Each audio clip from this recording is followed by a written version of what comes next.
Hi friends, welcome to the All Canadian Reptile Girl. I'm Annaliese, this is Jub-Jub, and we are really lucky that she is still here with us. Come on, I'll tell you all about it.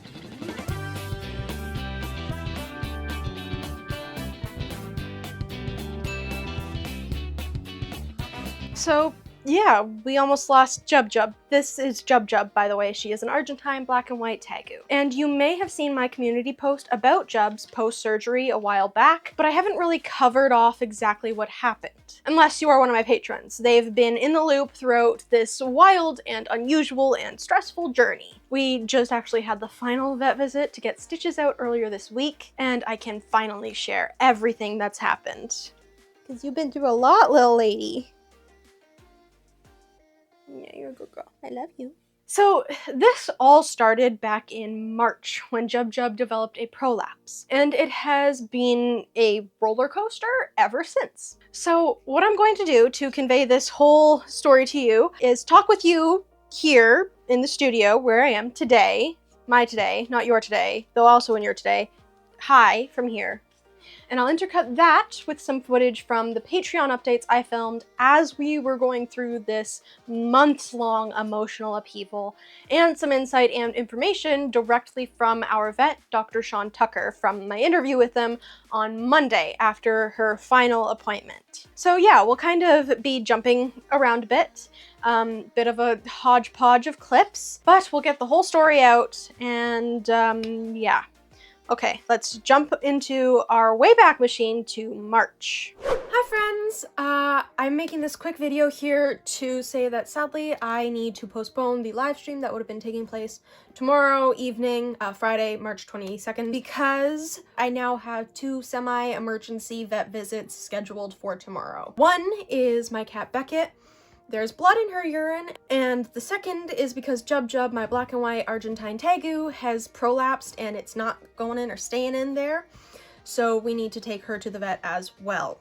Big day tomorrow, bit of a nerve-wracking day. I really, fingers crossed everything goes well. I'm sure it will, but it's still a bit anxiety-inducing, and that's not really conducive to a great live stream, and I want to give you guys a good live stream, so we will be postponing it. I'm so sorry for like the last minute notice here, but I really hope you understand. I will keep you all updated. Don't worry, I will let you know the outcomes. We had Jub-Jub here initially for a prolapse, which we treated and was resolved, but then it wasn't, so we had to come back. What were your thoughts when we came back with her here?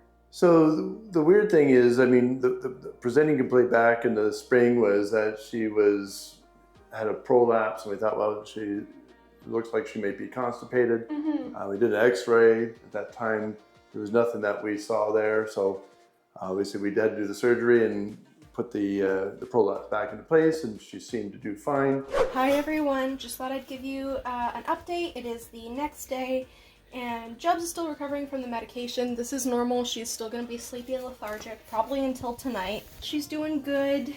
She's all sleepy. How was she yesterday? What was it like yesterday? She was basically dead. Like, that's what it looked like. She wasn't breathing, like, one breath a minute, basically. She kept her eyes closed and was the funniest, sweetest, cutest, most heartbreaking thing, because we would wake her up a little bit, and she would just walk forward, but her eyes would stay closed and she would tongue flick, and she walked with such confidence up my shoulder at one point, and I was like, oh, I think she finally opened her eyes, because she was like walking with purpose off of the chair. And I look over and her eyes are closed still. She's a little more alert now. Oh no, let me see your stitches. Yeah, you look normal. See the stitches? Right there. Don't want to bug her too much. Okay. No, don't go under your enclosure. Come here. It's cold down there. I thought I would just give you guys an update. Everything's all done. She's all good. That was a lie. What we had to have happen was she had to get a stitch put in on either side of her cloaca, because after the first vet visit it was sugar, and just sort of pack sugar on there and push it back in, you know, after soaking her. Hi Beckett. Oh wait, and Hobbs. Oh yeah, and Hobbs. Hi Hobbs. Hi Hobbs. Okay. Beckett's like, I'm gonna go now. All right, back to you. Back to me and Jubs. Can you sit still, sweet pea? Stop kissing the lizard. No, she needs all the love. Haven't you heard that that's the best medicine for lizards? Yeah, I'm sure the love was what saved her prolapse. Yeah. And then we ended up having to go back because the sugar treatment wasn't working. So she got 2 stitches, one on either side of her cloaca. One unraveled a week after the surgery. The other one stayed in and there was no prolapse. And Dr. Tucker wondered if maybe, hi Oscar, it was due. Hi, Oscar. She's just gonna roam. Thanks, Jubs. Anyways. So he was wondering why she would prolapse in the first place. Well, maybe pinworms. So we gave her a deworming treatment and she did well with that. And yeah, no worms found in her stool. And yeah, she's all, be nice, good boy. She's all good to go. That was a lie. And hi, Hobbs. Oscar and Hobbs. Yep. Okay. Anything else to add, love? Yeah, you know, she's doing good. She's sassy again. She's just walking around, and this summer we're gonna be training her on how to exist outside. Sure about that? You sure about that? Without Freak out. having a mental breakdown. So, Right beside you. Baby. Hi. She has so much cat hair in her mouth. Ew. All right. Alright, well, bye guys. I just wanted to give you guys that little update. We are back here at the Thames Road Veterinary Clinic with Jubs again, of course. She has been losing weight. We noticed that she started losing weight about 2 weeks ago. And we at first thought it was just because she was digging a lot and it was just a difference in how active she was versus how many calories she was getting. So we upped her food a bit and that was okay, but she was still losing weight. And then she stopped eating about a week ago. We could feel things in her tummy and she wasn't pooping and she was looking very swollen and a bit gassy. And we were getting really worried, so we brought her here. Then she started to develop some abdominal swelling. Yeah. And then at that point, we're like, well, what's going on here? And let's take an X-ray. And then that's when we noticed that there was an egg present. But also there was a big fluid sac in there. As you know, and you know, the problem with sometimes with tegus and some of the other reptiles is there isn't a lot of information out there. And when I talked about this case to Dr. Paige Brock, who's kind of a zoology expert in the States, she's like, sometimes we just don't know much about their status and what they do. What's going on in there. So then we thought, well, we were egg bound. The egg looked normal in the X-ray, so we started to do medical treatment. Jubs has an egg, and she's super, super constipated, but she has a single egg, just one. She's never been with a male. She has never met a male Tegu in her life, so I don't know where on earth she got the idea to, I think I should start a family, but it's not been a fun time. But they're gonna try and give her an enema to flush out the constipation and give her calcium, a lot of calcium, so that the egg can finish fully forming. And then, Well, he said he's going to try to medically treat it, and that's we'll go from there. that's the Calcium. the calcium and the enema to get the constipation out. That way the egg can go out, because 2 things can't go out at once. So the poor girl, she gave us quite the scare. Yeah, we'll keep you updated. Oh, this lizard. We are back home, finally. It was a long day. Oscar is very happy we are back. He's just purring and plunking like that. He's so happy to see us. Okay. We're in front of Jubs' enclosure. We're gonna put her back. She did have a poop, which is very, very good, but she still does have that egg in her. So we got a bit of a plan. If it's not out by Monday, we're gonna do like a call and see what's going on and if it needs to come out surgically or if we should wait. But yeah, it was a big day, but we made some progress with her. She had a big poop.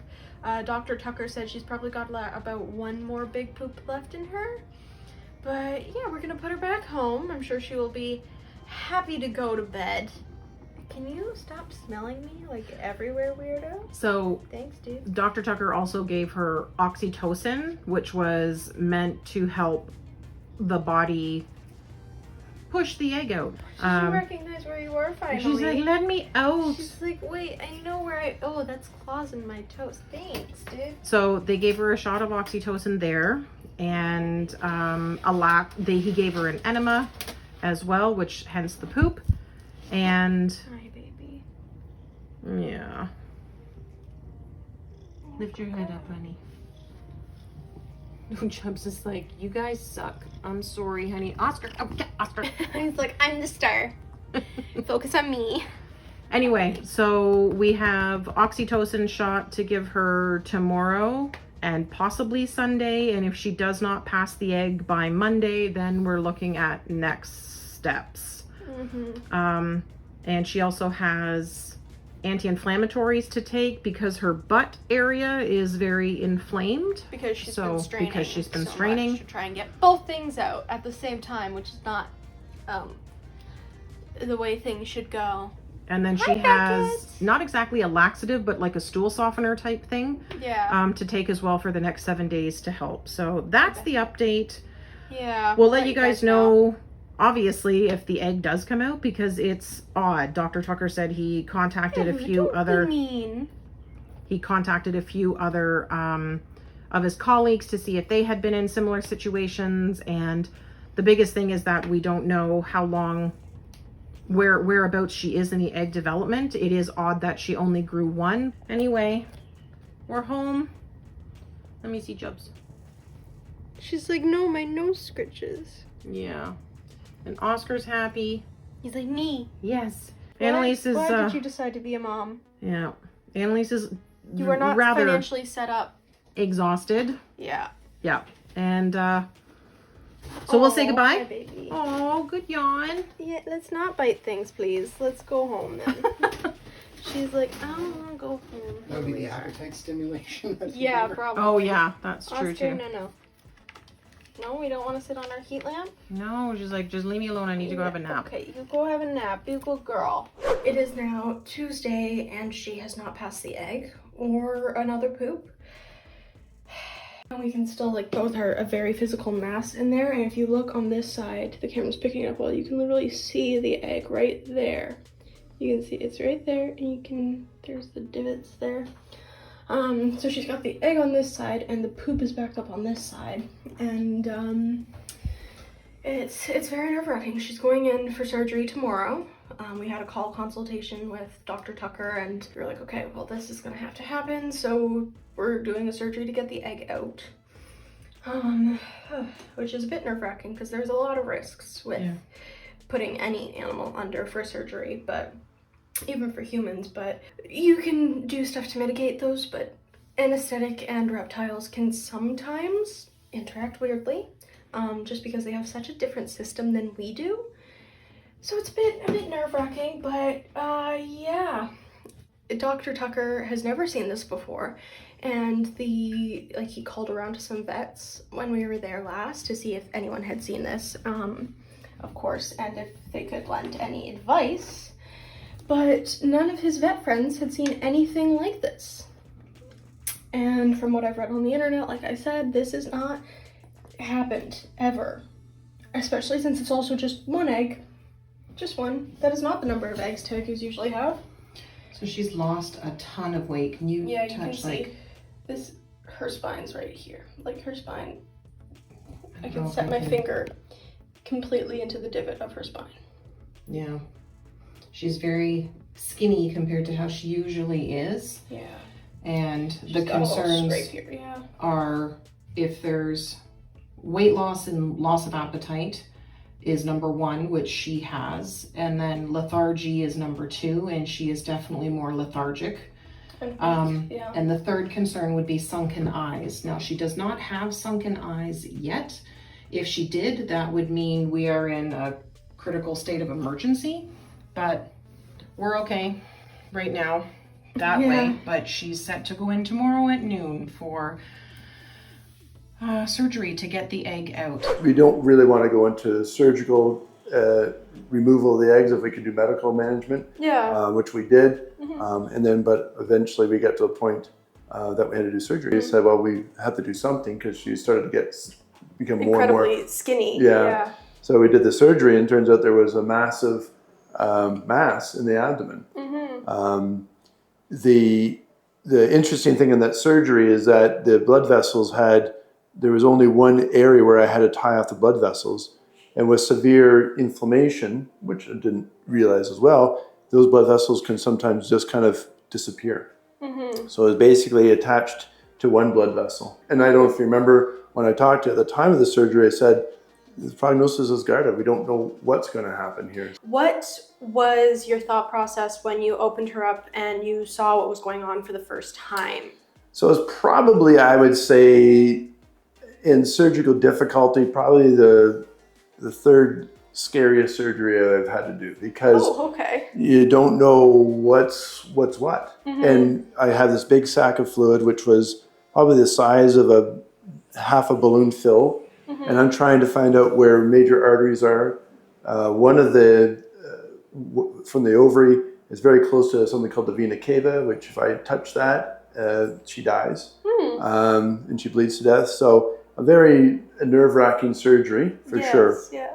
So when trying sometimes to figure out, you know what normal physiology is and normal structures, and when you're dealt with a mess of an abnormal structure, it's trying to figure out, well, what the heck am I removing, and where do things attach, right?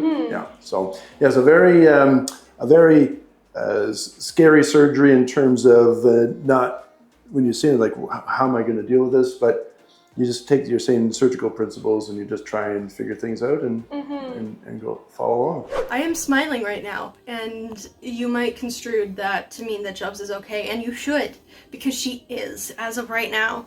Yesterday was when her surgery was. It was very, very nerve-wracking. Basically, her uterus was so swollen with liquid that it was the size of a grapefruit and was pushing up into her abdomen. That is not normal.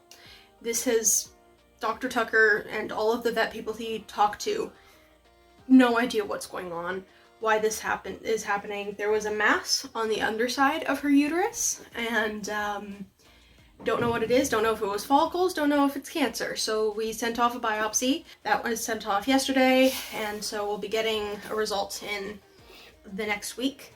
When we send out the sample to Dr. Wilcox, the pathologist at Guelph, came back as a uterine adenocarcinoma, which is that it's a tumor, and usually they're a malignancy.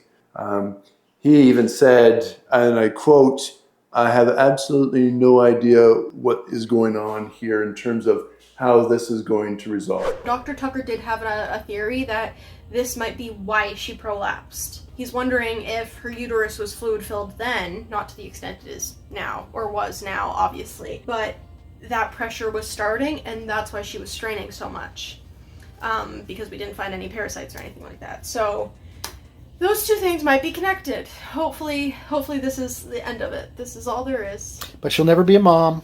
She'll never be a mom. That's okay. I prefer her healthy over her being a mom. So, yeah. Please stop getting sick. That's all I ask of you.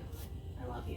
Other than that, she's doing so much better. She's moving around. We laid a bunch of towels down in here so that she wasn't on the bare ground, and she has just been digging and trying to get to the rest of her enclosure. And basically what we've done is divided this down the middle and put the dirt and everything here. If we open this thing at this point, everything is just gonna be out there. So yeah.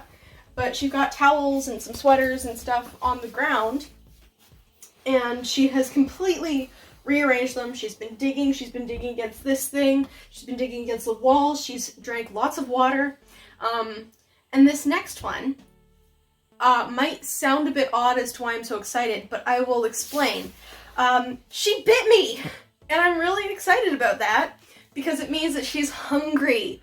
And even if it was an aggressive, I'm angry bite, which we don't think it was now because we did thaw some of her regular food and offer it to her, and she ate it all like immediately, which was fantastic to see. I have like a hair or something. Oh, there it is. You have many hairs. They're I upon do. your head. I should hope so. I hope I don't just suddenly have one out of nowhere. She, even if it was an angry bite, it would show that she was feeling better to bite. Like, she didn't want to let go, which was not as fun. It's right here. I'm afraid it won't scar, which makes me a little bit sad because, you know, I don't want my animals to bite me, but if it's an animal like this and it bites me, I want it to scar. I want to have, like... You're strange.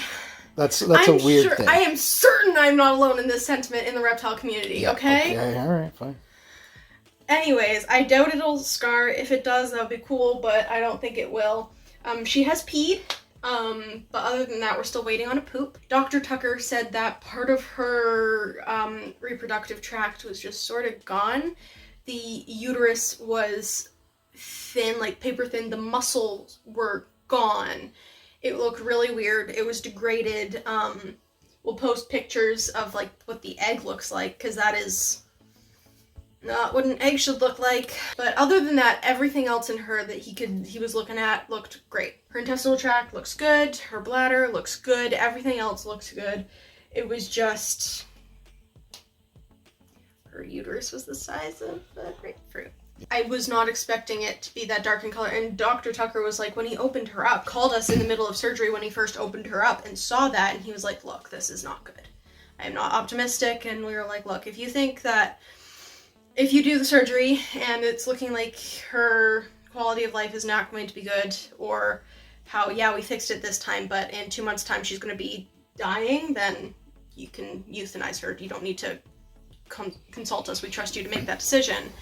And he agreed, yep, I will. If the need arises, I will, but thankfully the need has not arose, and she is doing really, really well. Like I said, she took 2 bricks of her usual food that we make her after trying to devour my hand. She's clearly not at full strength because I have had garter snake bites that bleed worse than this, and Tegus can have the bite force of a Rottweiler, and my cat's bite was worse than this, so... Those are like the big males, though. Yeah, even still, this is not killing many animals that she would eat. No. So, she's not at full strength yet, but she is... Well, maybe she was just trying to tell you she was stubborn. really hungry. I think so. Trying to really get that message I across. think so. She looked confused while she was doing it, too. She was like, what are you doing here? Can you leave? I'm trying to dig. And I'm like, you're actively holding me in your mouth. It's fine. Maybe she was conflicted because you tasted good. Oh, great, thanks. Didn't even bleed much. I got bit by my garter snake earlier tonight, and that bled more than this did, so I'm really lucky that now is the time when she decided to bite me. But she was good. She's recovering well so far. She will get her stitches out in 6 weeks, so we got a little while to wait for that. The incision looks not fun, but it's for the best. We have antibiotics we're going to be giving her starting Saturday. She definitely has her stubborn, I'm going to do what I want back. That's good. And I'm so happy she ate. That's such Me a good too. sign. Last night she cuddled with me. Yeah. Like she was scratching at the she door, came and around when we I put opened her the door in. and she climbed onto my lap, and I had to Yeah. sit here for half an hour because she just lay on my lap. I mean, yeah. I mean, when we put her in, she was curled up over there, and I had my hand here. And she, like, came over, and I gave her scritches, and she sat with her head in my hand. She wanted to bite me then, There's too. this extra camera work, you know, like Yeah. 10 seconds behind everything. It filmed like a horror movie, Dutch angles and all. Anyways, we just wanted to give you that update. Also, my dress has pockets. Great. I just really wanted to share that. I have a dress that has pockets now. Hi everyone. I have Raylan here, and he's really relaxed right now. He's just really liking these head scritches, so we're gonna keep doing that. But I thought I'd give you a quick Jub-Jub update. She's very energetic. Oh goodness. And she's not happy to be cooped up in her tiny enclosure right now, because you saw what we were doing. We pushed all the dirt to one side, and she was just staying on like rags and stuff. She is scratching to get out almost all the time.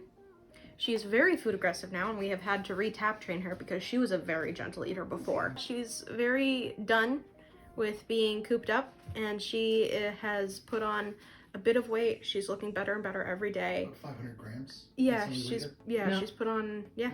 460 grams, something like that? Something like that, yeah. Yeah, so I thought I would just give you guys a little update with Raylan being adorable as well. And let's hope she continues to get better, but it's looking pretty good so far. She is doing much, much better. She's putting quite a lot of weight back on. I think she's back sleeping in her hide back there. As you can see, we gave her dirt back, which she is very, very happy about, but she's still incredibly food aggressive. We're gonna have to retrain her manners and all of that too, so, you know, that's later. Yeah, that's she later. Gets her stitches out. Let's get healthy first. Yeah, she still has some weight to put back on, but overall she's making a very good recovery. So we're very happy about that. Pretty rough so far. Yeah. Yeah, poor Jubs. She's tough though, right? Yeah, you're a good girl. Did you see the size of her uterus? Dr. Tucker took that out of her. It was the size of a grapefruit. His exact words. I don't know how it fit in there. Well, it didn't, that's kind of the point. Anyways, it's been tough, and not just tough on Jub-Jub. As some of you might know, I have been suffering with long COVID, or MECFS, since December of last year. If anyone follows the Physics Girl on YouTube, you might have an idea of what it's... Hi, okay, thank you. No, you're not allowed to climb on my head, you know this. Okay, we're going to go back down here if you can't behave. I'm sorry, I love you. Anyways.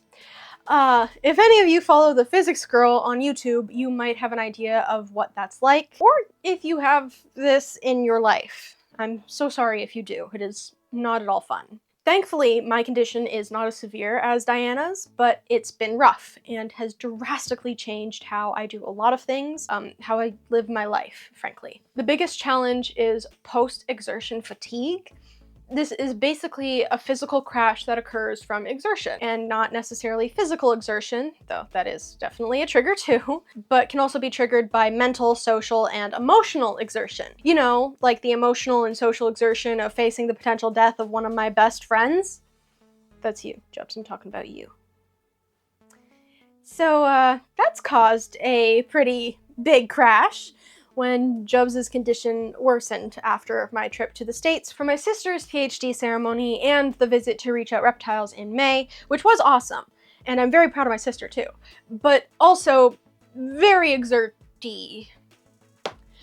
For those who noticed that I went a couple of months between videos, that's why. There has just been nothing in the tank for writing or filming or editing. My folks obviously picked up a lot of slack on animal care and my normal household chores. Dad edited the entirety of the Reach Out Reptiles video, and Mom even helped me filming my last video. Some of the sides, hi, that's a pocket. You're stuck in my pocket, thank you. Ow, okay, thank you. No. But there isn't a lot of bandwidth left for anything else. No, Jub-Jub, you're not allowed to go on my head. Ow, stop it. You have to behave. Maybe you should have worn your hat. Just go onto the table, thank you. I'll just take this out now. Thanks. I'm sorry. Okay. The back of my neck is going to be red now. There isn't a lot of bandwidth left for anything else. And I know you might be thinking, Annaliese, you seem fine. You are so vibrant and beautiful and funny. And to that I say, thank you for your kind and stunningly accurate words. But the truth is, this is the issue with invisible illnesses. For me, turning it on for an hour or so of filming is doable now. Not so much a month ago. And it's doable now, but filming today means I did very little yesterday. I won't be doing anything when we're done this, and I'll be doing nothing but sitting in my bed crocheting tomorrow and possibly the next day as well. It sucks, but I am very slowly getting better. I really appreciate your patience and support during my gap this summer, and future patience. I'm still not in great shape, to be honest, and until I shake this properly, my videos might be a little bit more sporadic. Please know that I'm doing as much as I feel I safely can do. So yeah. I also want to express my deepest thanks to all of my patrons. Normally, I run my top tiers here. That's one of the perks for those members. But for this video, I want to make sure all of my patrons from all tiers, past and present, get acknowledged here because We could not have done this without their support. As many of you probably know, veterinary care is not cheap. And for good reason. This is not something you want to be skimping on. Again, you're stuck in my pocket. Thank you. This is a serious moment. I love you too. Serious moment. And to be perfectly candid, without the extra money from my patrons, we might not have been able to afford all this, especially because this was also on the heels of Oscar needing several $1,000s of vet bills earlier this year too. I am not being hyperbolic here. My patrons literally helped save Jub-Jub's life. Thank you, thank you, thank you. If you want to add your name to the list of amazing people who have supported me, please head on over to patreon.com/All Canadian Reptile Girl. You can see the different tiers I have there. You'll be able to see all sorts of behind the scenes videos and bloopers that I don't post to YouTube, early access videos, and more. Please check it out. I really appreciate it. So, Jubs has been recovering, healing up a massive incision. All that was left really was to take those stitches out and get some x-rays to make sure that nothing else was growing where it shouldn't be. And then we got COVID for the second time. I don't even know where we got it. We hadn't really done much people-y things at all leading up to it, but thankfully our second bout of the vid was pretty manageable. I was worried it would extend or increase my existing long COVID, but it seems okay, knock on wood. There are some people who actually see their long COVID symptoms diminish after another infection, although there are also those who seem to get worse. So I don't know. It's up in the air. In any case, we had to delay Jub-Jub's follow-up appointment by a couple of weeks to this past Monday. So on Monday, we packed Jubs up, and once we convinced Oscar that we couldn't take him with us, Jubs was off to see her friend Dr. Tucker. She did so great, you guys. What are you doing? Ow. She did so great, guys. She's so well behaved. Down on the table. You weirdo. Okay. Am I presentable? More or less. Cool. She did so great, you guys. You've seen her cuddling in his arms in this video. She is so sweet and well behaved.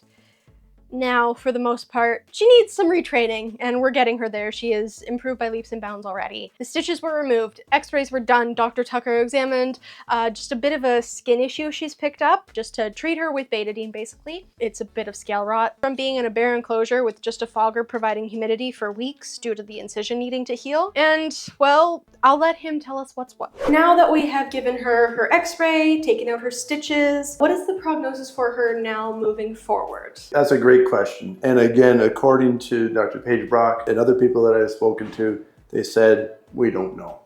We would assume that if we had something of a serious malignancy, that we'd see something on an x-ray, we'd start to see other masses in there, start to see some weight loss. She's gained weight excellently, which is very good. So I would say that right now, tentatively, I say that the prognosis is excellent. Good. But again, we're just going to continue to monitor and make sure that everything is okay in the future. Thank you so much for taking time to talk with us. Yes. Thank you for taking good care of Jubs. Yeah. Really, you are a fantastic vet. Well, thank you. I appreciate that. And thanks, Jubs, for being such a good patient and being nice on my arms, right? Yeah. This is now I want to go to.